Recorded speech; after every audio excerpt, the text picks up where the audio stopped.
Welcome to the Improviding Life podcast, where we explore how life can be more livable. This is Lloyd Crawford, your host.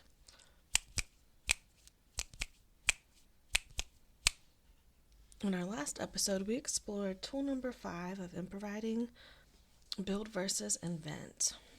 And I was going to jump into tool number 6 to wrap up the tool series, but another message and like a curiosity is coming up more strongly, so we're going to go with that.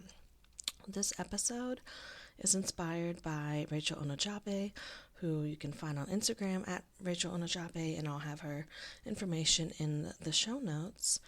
But she recently posted a video on having an open heart in terms of human design. So this is sort of a inspired by take on how myself having an energetically open heart is experiencing that and how it impacts the way that I do or don't show up in service of others, and really one of those like inner narratives that I have that I'm currently willing and trying to shake off, so that way I'm able to navigate from a more empowered place, and also, really let this like Libra season be a time where the relationship I have with those stories can shift, and and that I don't have to keep carrying on that luggage, because as I like to think of it, that the energetic residue of our stories stays with us, and eventually we get to the point where we're a bit curious and we want to look in our bags and be like, why am I carrying around a fucking toaster, and chucking it out, recycle, but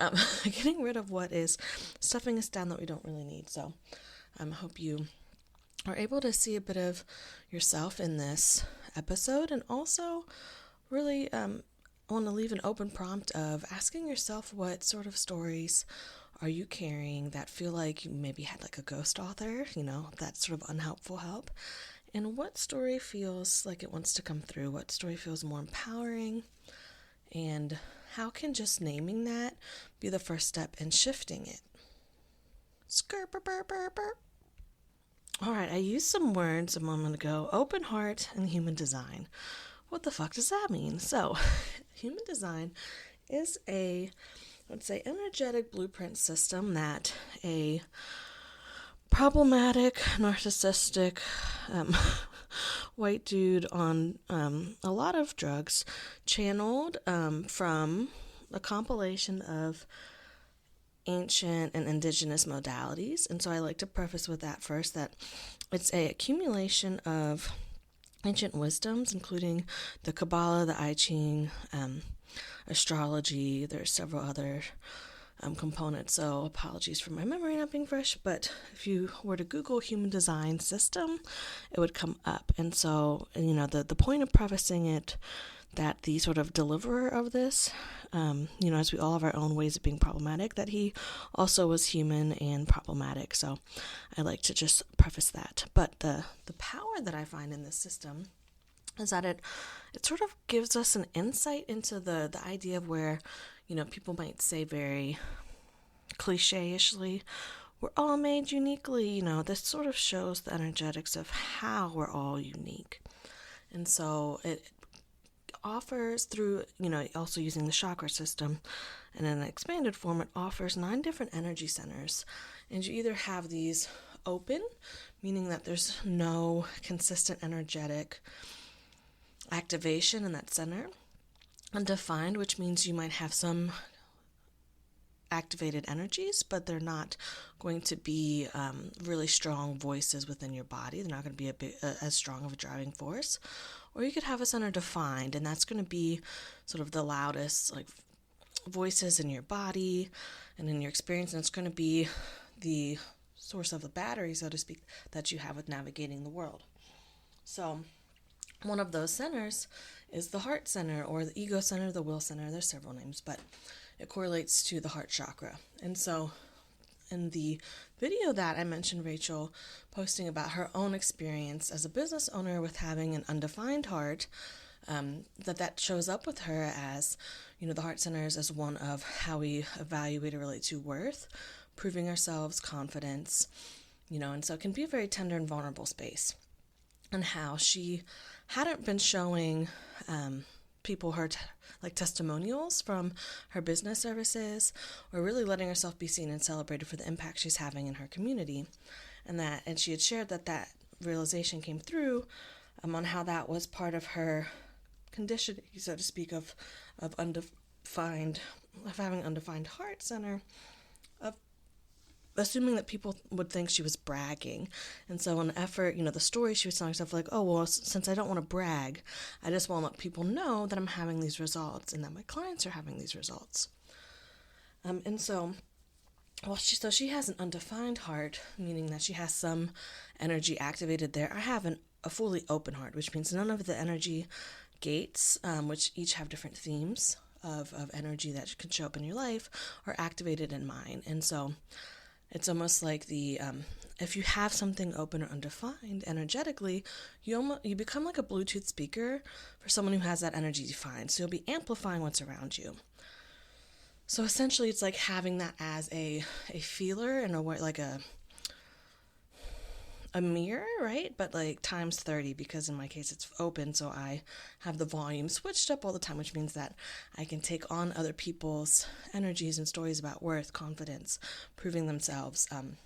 It can be difficult to know what's mine and not mine. And so I'm in that process of not only naming those stories about like worth and value and impact and confidence are lingering, but also seeing how I can easily shift out of those. So if you are interested in human design, you can Google human design system, and it would be something where you would need your birth time, date, and location to be able to pull up your chart. I do offer different services of doing human design readings, but in particular, if you don't have your birth time, I have been able to energetically locate people's birth times, and then they ended up later finding the birth certificate, and I was accurate or within 1 or 2 minutes, which doesn't change your chart necessarily, by using a pendulum. So feel free to reach out and we can explore that as an option if you're curious, but you don't have access to your birth time, because I do acknowledge that human design, as with astrology charts as well, have that access barrier that you need that information. All right, now that we've shared a literacy moment together, and whether or not you want to commit to memory of what human design is, that's not the point, but at least the option's there. So you know that we're talking about an energetic center, sort of the energy that can linger depending on what stories we have there and how we experience that in our life. And so what came up for me was this, what I'm calling like an open heart myth. And that myth is that I would be a one-hit wonder. So why I don't have it easily identifiable on a website or anywhere, for people to know what services I offer in my business, how I can be of impact, what impact I've already had with people, it's because I have this fear, quote, quote, or this assumption rather, that I would be a one-hit wonder. And so I was thinking about this, and there's several different ways to sort of look at this mirage, right? And the first most obvious, that anyone could sort of coach me through, or to say as a rebuttal to that, is like, well, of course that's not true. Like you could have endless impact. So I want to sit with that one first, because, that was the sort of first surface level response of, that doesn't have to be true, right? There can be several different ways that I have a way of empowering people and impacting people. But then a deeper one came through. And that's the one that I sort of want to tease through, because it's a nuance, and it's also asking me to hold more thing than one true. So we're going to yes and this together. Like, yes, it's true that I could actually have impact with several people. And also, what if it was actually okay to only impact one person? Can I sit with that part? Because if I'm saying like, oh, I wouldn't be a one-hit wonder and just dismiss that, it's also saying that if I were to only ever impact one person, that wouldn't be worthwhile. But that doesn't feel true to me. It actually feels like being able to impact one person is a ripple in itself, and it does offer this beginning, this catalyst, right, of whether that's empowerment, healing, shit shifting, being able to suddenly, for that individual, have access again to choices and choices they want to make. There would be something different accessible to them than before. And that is one of my core values in life and in business is just expanding awareness or access for someone. If I'm going to be a gatekeeper for many things in life because of the privileges that I have, who am I to then gatekeep impact by thinking that, if only one person would be impacted, it's not even worth starting or trying? Because if I'm also then saying, in no way would I ever be a one-hit wonder, I'm going to impact millions of people, that would be great and there'd be different ripples. But again, it goes back to this idea that it's more about volume or like productivity and not quality and community and connection. So I was sitting with that because it then led me to this question of what is worth anyways? Because the way, at least in Western society, particularly in the U.S., which is, my frame of reference and where my privileges reside, it's like worth comes up in terms of a comparison. And so it's really this disempowerment of self to elevate the priorities or the merits that something or someone externally would give me. So if I'm thinking about, having this open heart, right, and that I can hold space for people to explore their own worth stories, their own sense of empowerment or disempowerment, their own sense of debunking that they have to prove themselves, I'm able to reflect and be a mirror for that, sort of amplify their experience so that way they get aware of what's lurking beneath their own surfaces and have a different relationship with it. Like if all of that's happening, can it be done in a way where it's, again, not saying that what I say has to end up being what replaces your story, but is there suddenly a curiosity or belief that there can be another story? And can it be one where maybe this story is being written just for you? It doesn't have to be read by someone else. It doesn't have to necessarily be, you don't have to go through the transformation just so you can share it back out. And then at the same time, knowing that this transformation is a part of your own experience, if you do decide to share it, can it be done in a way where, again, it's not about being worried of, are they going to think I'm bragging? It's just like, oh no, I'm celebrating myself and willing to be vulnerable enough to be seen, because there should be, or could there be, this normalization that people are constantly going through things and we're all made to feel unworthy because we're comparing externally. It's less about what quality of an experience am I having with myself and for myself, and how does that translate into the relationships that I'm in with others. So, I just wanted to share out that question of what is worth anyways, and perhaps a prompt for us all to explore of how has worth been defined for me? How does that feel when I think about how worthy am I? Are there other stories that come up?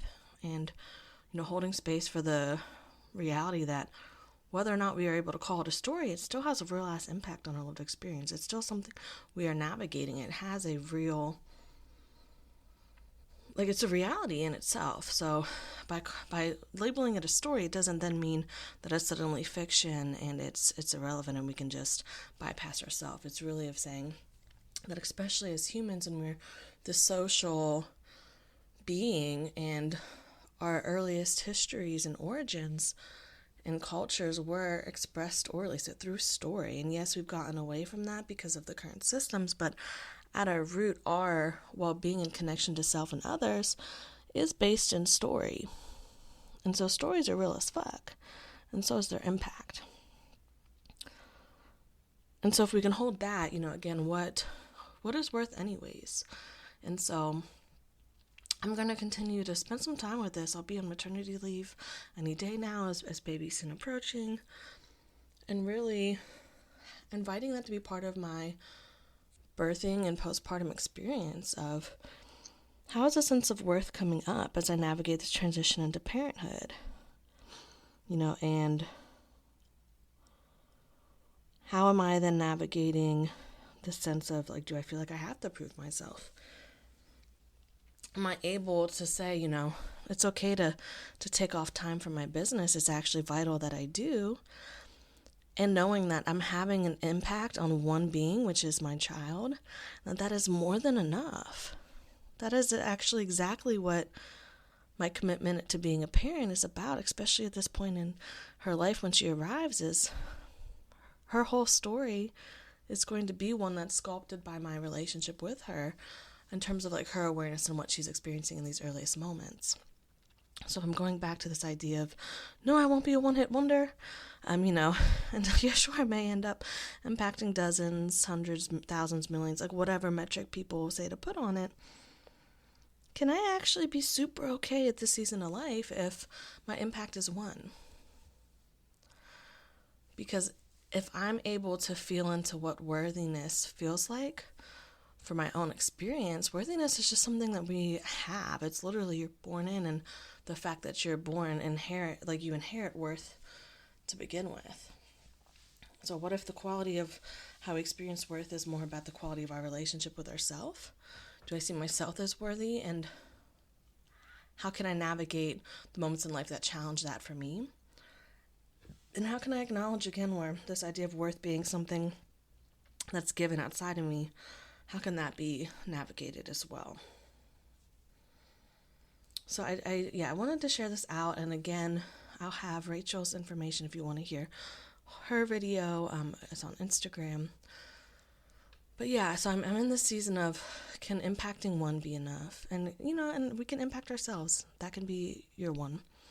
It can be your neighbor. It can be a caterpillar that you didn't step on, that you relocated to a leaf. Can we allow there to be room for a sense of being, to simply be enough? And if we're able to have an intention of being ourselves, and really rediscovering, reconnecting with what that even means, what if that's our definition of success? Everything else is the surprise extra, and it's almost like this regenerative experience of, if I'm allowed to have this focus of having an impact on one, that suddenly sets the bar, so to speak, to be really relatable. And I have this curiosity of, does that actually motivate me and equip me to actually be of service? Because instead of trying to juggle the balls of impacting a million people at once, how can that sure be something that I entertain as a reality? Like, hypothetically, yes, a million people can become aware of anything, at least a million people know what cheese is. Like, it's not out of the reason, outside of reason that a million people can learn about anything. But if I'm starting from a place of, can I just reach one? And then one gets reached. Oh, can I just reach one more? And then one is reached. Suddenly that builds that confidence that the Heart Center is about, because I suddenly have this body of evidence, so to speak, that I feel in my body. So I'm suddenly not even looking for proof. I'm not looking to prove myself or to have worth be given externally or justification for something, because I already know the feeling of having that impact of one. And at that point, can 1 + 1 + 1 + 1 actually equal a million? Because with each one that is impacted, they themselves have their own ripples. So again, it's this really, for me, empowering way to decentralize myself from this idea of collective impact and community care and being part of a community, because what if I physically don't have to be the person that all this impact is about, that I don't have to go and physically speak to or serve or support 1 million people, that maybe in a lifetime I reach 1,000 people, but each of those people have their own ripples or ways that they have different access to themselves and therefore navigate their own lives in a different way. When suddenly 1,000 people have impacted 1 million people overall. And it happened in such a beautiful way where there were different relationships being fostered, different communities were being cultivated. And in that sense, can like my energy and my soul's knowingness of like something has shifted, can there be the beauty of just being in that moment and feeling it? And also not having the pressure, feeling like I have to have my name assigned to everything. Like, how freeing is that? So I'm feeling a sense of completion with sharing that out now in my body. And so if you're feeling now called or curious about exploring what is worth anyways, I'm going to be in that space with you for the next few weeks too. And so I appreciate you sitting with me through this episode. You know, we went over a perhaps new to you topic of human design as well. You know, and sometimes that's a great rabbit hole for people. I know it has changed my life a lot. But yeah, I'm just feeling this. I've been explaining it to myself to give words to it as like, I can see that there's a door now, a door to like this shift in my life, and now it has a doorknob. And, you know, it's becoming more plausible and real, but I also have this sense of trust that it's not time for me to open the door yet. And that I also trust that I'll know when it is. So if you're on the cusp of something, even if that's finding more gentleness, especially if that's finding more gentleness for yourself, can you put a name to sort of what cycle you're feeling in that? And can where you are offer the sense of enoughness? Because what is worth anyways if it's something that we're giving someone else the ability to prescribe to us? And in case no one has ever told you this, or you just need a reminder, as we all do from time to time, you are inherently worthy.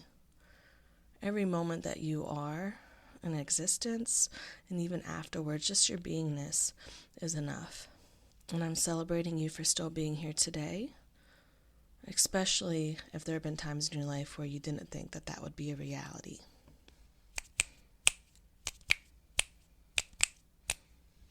Thank you for tuning in for episode 10. Where we explored what is worth anyways, and I aired out the big myth that I have that I would be a one-hit wonder, and also came to terms with actually impacting one person is more than enough. So can I dare to be a one-hit wonder, and then just keep repeating that if that ends up being what happens, and seeing how that goes. So next episode, we're actually gonna have a guest. It's already been recorded, but you know me by now. I just put things in the order that it seems like they're going to be in. And that episode was so fun to record. I don't want to give any spoilers just yet, but I will, because I do want to.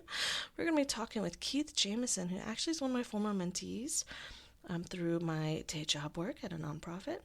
And we had some really juicy and personal intersectional conversations about our own lived realities with systems of oppression, and also how to really enter this place of self-love, empathy, and being capable, willing, able, and empowered to take next steps when you're at life's crossroads. So that will be coming in the next episode.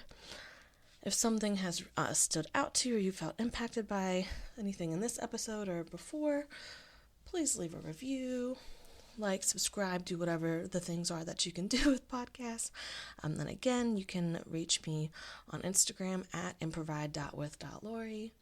And you can also email me at improviding101@gmail.com. As always, I hope you have a razzle-dazzle day. And if that's not accessible, you can put an F on front and have a frazzle-dazzle day. See you next time.